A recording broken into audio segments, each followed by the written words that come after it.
Hey guys, so today I just want to talk about some Conans wheel stuff. So if you haven't seen the Conans wheel before, or the wheel of pain, or a Basque cirque as also known, it's a long lever arm of a weight that you carry in the crook of your arm as far as you can. Obviously originating from the movie Conan the Barbarian, where he has to push the wheel around. So it's a variation of that. Traditionally it was only seen in the top shows, but it's now coming into the lower level competitions. You know, guys like Rebel Strength are making the kit more available to promoters, and it seems to go in. So we'll just talk through a couple of points about, you know, how to do it, especially if you haven't got the kit to be able to train on it. If you're not that fortunate, things you need to be looking out for when you do turn up at the show and you're confronted with this massive bit of equipment. So obviously with the lever arm, you're going to have this long arm at the end. Okay, so basically physics, you're looking for a nice long lever. So the further the weight is towards the middle point, obviously the less you're going to be carrying.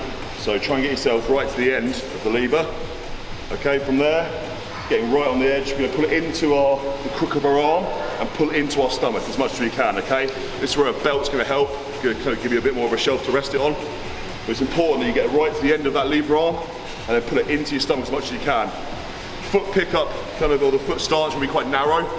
It means that when you stand up, you're going to take your first step will be straight forward. If you stand up wide, it means your first step's going to come across, okay? And that creates instability. It starts to move about a lot, okay? So when we pick it up, we're going for a nice narrow stance. I'd probably say your deadlift stance is a good place to start. Into the crook of arm, we're pulling into our chest as hard as we can, or into our sternum. As we stand up, we're pushing our hips underneath the bar and pulling in the whole time, okay? Really key to that, guys, and from there, just small little steps going forward. Okay, so little steps moving forward the whole time, and you just keep focused on going on as quick as you can. It's an event that you'll burn out really quickly, okay?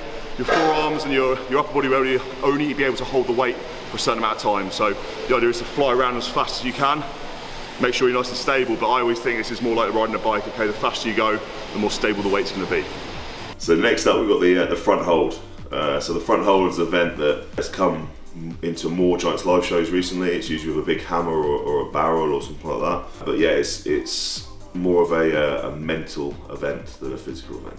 With the front hold, you're going to look to get a nice stable wide base as much as you can. Some competitions have limits of how far you can kind of step away from the pole. There's usually a pole for your back to make sure you can't lean back too far. So make sure you kind of move your feet out so you can push into that back support as much as possible. In terms of what arms you're doing, you're going to want to put your dominant hand above your non-dominant hand on the implements. We're going to talk about a hammer here because it's one that we're using in training. Make sure you really kind of try and pull back and kind of retract your scapula as much as you can and wrap it around that bar or wall, etc. And then lock in. And the key here is to find a happy place. Try and distract yourself from how much it's kind of hurting your shoulders. But yeah, you've got to make sure you keep those elbows locked as much as possible. Keep your arms nice and straight because that'll be a fail on the event as well. And try and keep the implement at kind of eye level. And yeah, as I said, just kind of try and forget about what you're doing and then try and take your mind away from the pain of the event. Next up, we've got shield carry, another horrible kind of mental, but also a physical kind of physically draining event. It's usually set over a set course and try and take it as far as possible. And obviously, it dates back to the Husevelt stone. But in this video, we'll be looking at shield carry with a large metal shield. With the shield carry, it completely depends on the implement, so make sure you train on the implement you're going to be using in competition or something as close to as possible.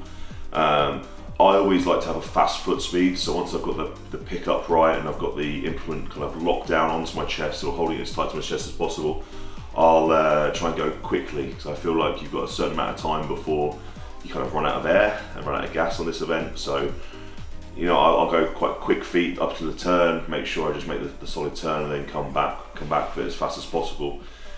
Another big aspect of this is breathing, as I found out back in 2017 when it didn't go to plan. Make sure you kind of try and take little shallow breaths and get the air going in as much as possible. The problem you've got is when you've got like a shield or a stone sitting on your chest, it's going to take away your oxygen very, very quickly. So get those little breaths in and make sure you keep breathing through the whole event and try and find your rhythm. Hugely important in this event to be going up last. You need to know exactly where you need to beat and who you need to beat. So it's a big advantage for the guy going last. He can start to pick up off distances.